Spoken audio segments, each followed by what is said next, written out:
भगवान की कृपा हो जाए तो एक क्षण में रीझ जाएं, और भगवान की कृपा ना हो तो बरसों तपते रहो।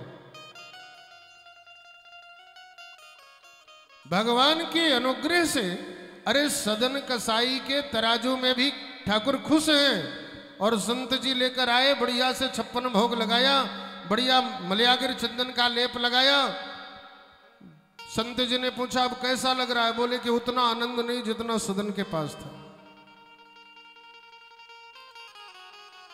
जनाबाई की जूठे बर्तन में बनी हुई खिचड़ी कन्हैया को कितनी, ठाकुर को कितनी प्रिय लगती है। राम जी को जानकी जी ने भोजन बना के पवाया और कहने लगी कितना स्वादिष्ट है। बोला बहुत। बोला आज के पहले पाया। बोला सीता स्वादिष्ट तो है लेकिन उतना नहीं जितना बेर थे, सबरी के बेर तो इससे भी ज्यादा मीठे थे। तो भगवान साधन साध्य नहीं, कृपा साध्य है। कृपा हो जाए तो एक क्षण में रिझ जाए, और कृपा ना हो तो तपस्या करते रहो। तो इसका मतलब कि हम साधन ना करें, तपस्या ना करें, ध्यान ना लगाए, नहीं करना चाहिए। लेकिन अहंकार नहीं पालना चाहिए कि मैं ज्यादा करता हूं और एक कम करता है। बड़े बड़े महात्मा, बड़े बड़े सिद्ध योगी जन एक झलक के लिए तरसते हैं और केवट भगवान के चरण को मल मल के धोता है। भगवान कह ले मुझे सहारा चाहिए, मैं गिरने वाला हूं, बस मैं तो एक पैर से अब दर्द हो रहा है, बिल्कुल गिर जाऊंगा। केवट कह रहा है मेरे माथे में हाथ रख लो तो सहारा मिल जाएगा। जिसके नाम से पूरे ब्रह्मांड को सहारा मिलता है वो ब्रह्मांड का अधिपति केवट के माथे में हाथ रख के कहता मुझे सहारा मिल गया। भगवान साधन साध्य नहीं, कृपा साध्य है। न जाने कौन से गुण पर दया निधि रीझ जाते हैं। न जाने कौन से गुण पर दया निधि रीझ जाते हैं। न जाने कौन से गुण पर दया निधि रीझ जाते हैं।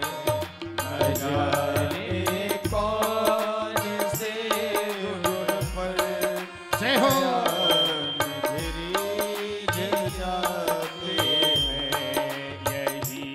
हरि भक्त कहते हैं,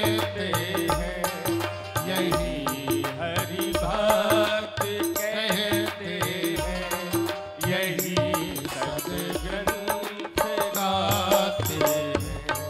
न जाने कौन से गुण पर दया निधि रीझ जाते हैं, दया निधि रीझ जाते हैं।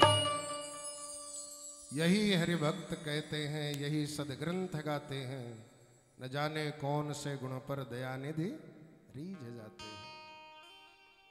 दुर्योधन घर मेवा त्यागी, साक विदुर घर खाई, सबसे ऊंची प्रेम सगाई।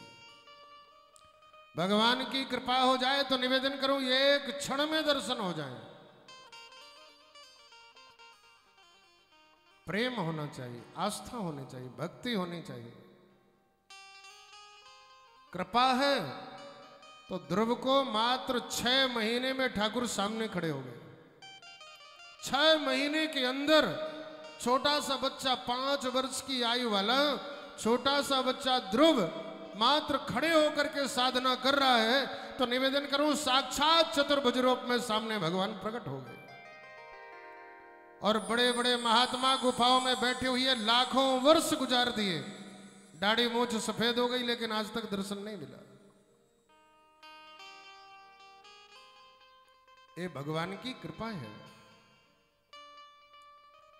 बाबा कहने लगे हमने उपाय तो सारे कर लिए, अब दर्शन नहीं हो रहा है। हे ठाकुर, हे राम जी, अब आप ही कृपा करो तो दर्शन हो, नहीं तो बहुत कठिन है। काकभूषण जी के साथ में जैसे ही हाथ जोड़ा तो राम जी कौशल्या माँ के स्तन को पान कर रहे थे। बाबा की आवाज सुनी तो राम जी बड़ी जोर से चिल्ला चिल्ला के रोने लग गए।